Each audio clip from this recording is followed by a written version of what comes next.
एक बार एक साधु महाराज थे।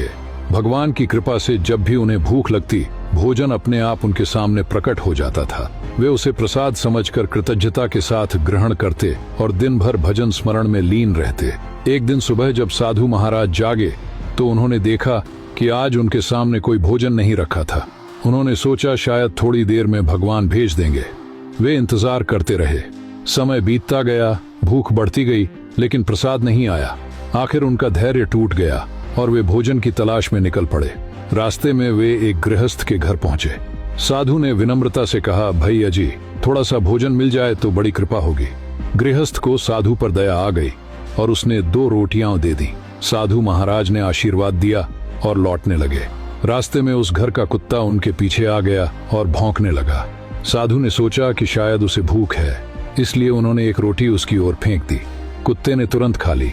साधु आगे बढ़े, लेकिन कुत्ता फिर भौंकने लगा। उन्होंने दूसरी रोटी भी उसे दे दी, फिर भी कुत्ता उनके पीछे चलता रहा और लगातार भौंकता रहा। अब साधु को क्रोध आ गया। उन्होंने कहा, अरे निर्लज्ज कुत्ते, तेरे मालिक के घर से मुझे 2 रोटियां मिली थी और दोनों मैंने तुझे दे दी, फिर भी तू मुझ पर भौंक रहा है। यह सुनकर कुत्ता जैसे बोल उठा, निर्लज्ज मैं नहीं, आप हैं। मैं 2 दिन से भूखा हूं। मेरा मालिक हमेशा मुझे समय पर भोजन नहीं देता, फिर भी मैं उसका घर छोड़कर कहीं और नहीं जाता। और आप?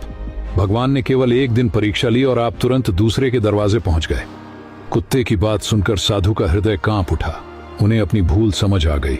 जब वे अपने आश्रम लौटे तो देखा भगवान का भेजा हुआ भोजन वहीं रखा था। भगवान केवल उनकी धैर्य और विश्वास की परीक्षा ले रहे थे।